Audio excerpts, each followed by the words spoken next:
Hello दोस्तों, स्वागत है आपका मेरे यूट्यूब चैनल मोस्ट एंगे इन्फॉर्मेशन में। आज मैं एक नई इन्फॉर्मेशन लेके आया हूं जो कि सीआरपीएफ ट्रेडमैन के रिजल्ट से संबंधित जानकारी के बारे में। जैसा कि आपको पता है कि सीआरपीएफ ट्रेडमैन का जो पेपर है 2 जुलाई से 12 जुलाई तक कंप्लीट हुआ था। वहीं पर 18 जुलाई को आपकी आंसर की आ जाती है। आंसर की आने के बाद अब सभी लोग जो है वो रिजल्ट का वेट कर रहे हैं और रिजल्ट काफ़ी लेट हो चुका है। मतलब जुलाई से अगर देखें तो फरवरी लग चुकी है और अभी तक आपका रिजल्ट नहीं आया है। मतलब मान के चलिए 7 से 8 महीने हो गए हैं और आपका रिजल्ट अभी तक नहीं आया है।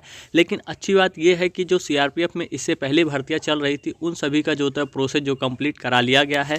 जैसे कि अगर हम बात करें आपका एचसीएम का, तो एचसीएम का जो प्रोसेस है वो भी आपका कंप्लीट करा लिया गया है, ठीक है। और एफसीएम के प्रोसेस के बाद जो होता है आपका जो होता है पैरामेडिकल का भी जो होता है प्रोसेस जो है कंप्लीट करा लिया गया। तो आइए जानते हैं कि आपका जो होता है रिजल्ट कब तक आएगा। तो चलिए वीडियो को स्टार्ट करते हैं। तो जैसा कि मैंने बोला, आपने देखा होगा कि 2 जुलाई से 12 जुलाई तक आपका पेपर हो गया था, ठीक है।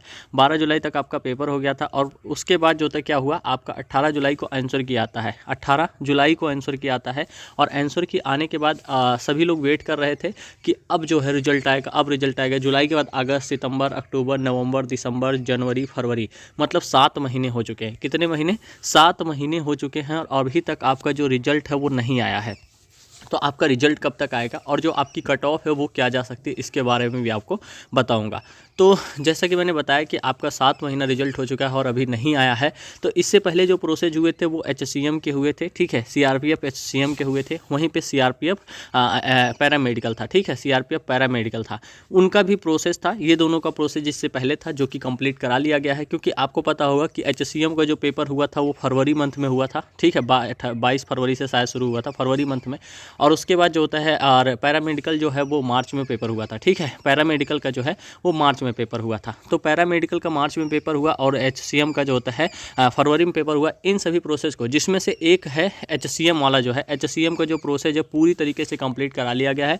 ज्वाइनिंग लेटर अब बट रहे हैं। ज्वाइनिंग लेटर मिलने के बाद सभी लोग ट्रेनिंग पे चले जाएंगे। वहीं पे पैरामेडिकल का जो है वो पैरामेडिकल में क्या रह गया है, पैरामेडिकल में जो होता है रिजल्ट तो आ चुका है, लेकिन इसमें जो होता है ट्रेड टेस्ट अभी बाकी है। ट्रेड टेस्ट और मेडिकल बाकी है, वो एक ही दिन में करा लिया जाएगा। इनका भी 1-2 दिन में, ठीक है। पैरामेडिकल का भी हो जाएगा। उसके बाद आपका नंबर आएगा, मतलब किसका? सीआरपीएफ ट्रेडमैन वालों का, सीआरपीएफ ट्रेडमैन वालों का। तो अगर हम फुल पॉसिबिलिटी देखें तो आपका रिजल्ट कब तक आ सकता है, तो इसी मंथ के जो होता है लास्ट में, यानी कि फरवरी महीने के जो होता है लास्ट में आपका रिजल्ट जारी कर दिया जाएगा। वहीं पे जो होता है मुझे लगता है मार्च में जो होता है 1 से 15 मार्च तक आपका जो प्रोसेस है पूरा जो होता है कंप्लीट करा लिया जाएगा। तो आप सभी कैंडिडेट से ये गुजारिश है कि आप लोग अपनी रनिंग करते रहे, क्योंकि कई ऐसे कैंडिडेट हैं जिनकी रनिंग जो है वो 5 किलोमीटर है और कई ऐसे कैंडिडेट हैं जिनकी रनिंग जो है वो 1600 मीटर है। तो जो 5 किलोमीटर वाली रनिंग है वो थोड़ी मेहनत वाली है, तो इसीलिए आपको रनिंग करनी पड़ेगी। हालांकि आपने अभी दिल्ली पुलिस में देखा होगा और काफ़ी रनिंग जो होता है टाइट हुई थी, ठंडी काफ़ी ज़्यादा थी। तो आपके समय में जो होता है ठंडी खत्म हो जाएगी मार्च में, तो आप आराम से रनिंग कर सकते हैं। अगर आप थोड़ा प्रैक्टिस रखेंगे तो अभी आपका जो होता है हो जाएगा। और अच्छी खासी वैकेंसी है, मतलब समथिंग 8400 प्लस पोस्टें हैं। और जो था अभी कुछ समय पहले अपडेट आया था कि आपकी जो पोस्टें हैं वो भी बढ़ा दी गई हैं और कुछ ट्रेडों में बढ़ा दी गई थी। तो आपके लिए अच्छी अपॉर्चुनिटी है और आपकी सबसे पहली प्राथमिकता जो होनी चाहिए वो जॉब लेने की होनी चाहिए। तो आप उसके लिए अपने निरंतर प्रयास करते रहें। एचसीएम वालों की ज्वाइनिंग होने वाली है और पैरामेडिकल का काम हो जाएगा। तो आपका भी रिजल्ट मुझे लगता है 1 से 15 मार्च के, मतलब आपका फरवरी में मतलब लास्ट में आ जाएगा और 1 से 15 मार्च तक आपका सभी चीज़ें कंप्लीट करा ली जाएंगी। क्योंकि आपको पता है कि 2024 ये लोकसभा चुनाव का जो होता है वर्ष है और सरकार जो है वो लगातार जॉब के तरफ जो होता है लोगों को आकर्षित कर रही है, ठीक है। और ज्वाइनिंग लेटर अपने हाथ से दे रही है, ठीक है। अब तो बात रही है रिजल्ट आने की। रिजल्ट आपका जो होता है फरवरी लास्ट में आ जाएगा। वहीं पर आपका जो फिजिकल है वो 1 से 15 मार्च तक करा लिया जाएगा। अब बात आ रही है कि कट ऑफ कितनी जाएगी, ठीक है। आपका कोई भी ट्रेड हो, ठीक है।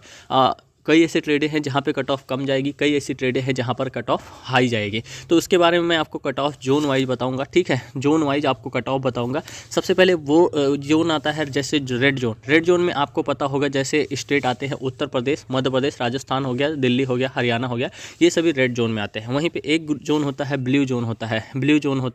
ब्लू जोन में जो होता है मीडियम के स्टेट आते हैं जैसे असम, त्रिपुरा, मेघालय, मिजोरम हो गया, उड़ीसा हो गया, पश्चिम बंगाल हो गया, ये सभी ब्लू जोन में आते हैं। वहीं पर अगर हम देखें ग्रीन तो ग्रीन जोन में जो होता है जो स्टेट आते हैं वो आते हैं तमिलनाडु, कर्नाटक, केरल, महाराष्ट्र, गोवा, गुजरात, ये सभी स्टेट जो होते हैं ग्रीन जोन में आते हैं। तो कट ऑफ की अगर हम बात करें तो कट ऑफ जो होता है रेड जोन में जो कट ऑफ जाएगी वो मुझे लगता है जनरल कैंडिडेट, जिन भी कैंडिडेट के मान के चलिए 70 नंबर हैं वो मुझे लगता है फाइनली जो होता है सेलेक्ट कर लिए जाएंगे, क्योंकि वैकेंसी इतनी है कि किसी भी ट्रेड में अगर आपके 70 नंबर हों तो आप जो होता है फाइनली सेलेक्ट कर लिए जाएंगे। EWS कैंडिडेट अगर आप हैं तो 68 नंबर अगर आपके हैं तो मुझे लगता है फाइनली आपका सिलेक्शन हो जाएगा। और SC कैंडिडेट OBC कैंडिडेट हैं तो उन कैंडिडेट के भी अगर 68 नंबर हैं तो मुझे लगता है उनका सिलेक्शन हो जाएगा। वहीं पे SC कैंडिडेट जिन भी कैंडिडेट के मान के चलिए 66 नंबर है उनका सिलेक्शन हो जाएगा। ST कैंडिडेट जिन भी कैंडिडेट के 64 नंबर है उनका मुझे लगता है सिलेक्शन हो जाएगा।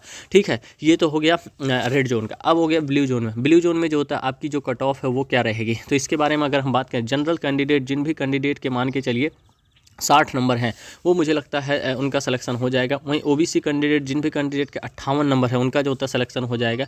EWS कैंडिडेट जिन भी कैंडिडेट के मान के चलिए 58 नंबर है उनका जो होता है सिलेक्शन हो जाएगा। वहीं पे SC कैंडिडेट जिनके जो होता है 56 नंबर हैं उनका सिलेक्शन हो जाएगा। ST कैंडिडेट मुझे लगता है जिन भी कैंडिडेट के 54 नंबर है उनका सिलेक्शन हो जाएगा। अब बात आती है ग्रीन जोन की। ठीक है, ग्रीन जोन में जो आपकी कट ऑफ क्या रह सकती है, जनरल कैंडिडेट जिन भी कैंडिडेट के मान के चलिए 55 नंबर हैं उनका जो होता है सिलेक्शन हो सकता है। OBC कैंडिडेट जिन भी कैंडिडेट के मान के चलिए 53 नंबर है उनका जो होता है सिलेक्शन हो सकता है। वहीं पे EWS कैंडिडेट जो होता है जिन भी कैंडिडेट के 53 नंबर है उनका जो होता है सिलेक्शन हो सकता है। SC कैंडिडेट देखें तो उनका जिनका 51 नंबर है उनका जो होता है सिलेक्शन हो जाएगा। वहीं पे ST कैंडिडेट देखें तो जिन भी कैंडिडेट का 49 नंबर है उनका सिलेक्शन हो जाएगा। अब आप सोच रहे होंगे कि अब मैं इतनी कट ऑफ लो कैसे बता रहा हूँ, क्योंकि आपने पेपर दिया था, मैंने भी पेपर दिया था। पेपर का जो लेवल था वो अप था, यानी कि अच्छे लेवल का पेपर था और पेपर में नेगेटिव मार्किंग भी थी। तो इसी वजह से मुझे ऐसा लगता है कि आपकी कट ऑफ रहेगी। हालांकि अभी मैंने CISF ट्रेडमैन का जो होता है पेपर दिया था जिसमें मेरे जो होता है 84 नंबर थे, 84 नंबर थे और कट ऑफ जो है कुक की गई थी 83 नंबर पे गई थी। तो इसमें मेरा सिलेक्शन हो गया था और मेरा सिलेक्शन हो चुका है। फाइनली मेरी ज्वाइनिंग है मध्य प्रदेश में और मैं ज्वाइनिंग करने के लिए जाऊँगा। ठीक है, तो ऐसा मुझे लगता है। और जो CISF ट्रेडमैन था उसमें जो होता है आपके जो पेपर के लेवल था वो आसान था, पेपर का लेवल आसान था, लेकिन लेवल आसान था लेकिन जो होता है आपका कट ऑफ जो हाई देखने को मिला है। और उसमें जो पेपर का लेवल टफ था CRPF ट्रेडमैन में, जिसमें मेरे भी 70 नंबर ही बने हैं। ठीक है, तो इसी के हिसाब से मैं एक आंकड़ा लगाकर बता रहा हूँ। तो आपका रिजल्ट भी बहुत जल्द ही आने वाला है, तो आप लोग फाइनली अपने फिजिकल की तैयारी करते रहें अच्छे से। फिजिकल के साथ ही आपका मुझे लगता है सभी कुछ हो जाएगा, चाहे फिजिकल हो गया, ट्रेड टेस्ट हो गया, मेडिकल करा के आपको जो है तो ज्वाइनिंग दे दिया जाएगा। सो ये एक ओवरऑल वीडियो थी जो कि मुझे लगा कि आपको देनी चाहिए। सो आई होप कि वीडियो आपको अच्छी लगी होगी। अगर वीडियो अच्छी लगे तो वीडियो लाइक करना, शेयर करना, सब्सक्राइब करना। मिलते हैं नेक्स्ट वीडियो में। धन्यवाद, नमस्कार, जय हिंद।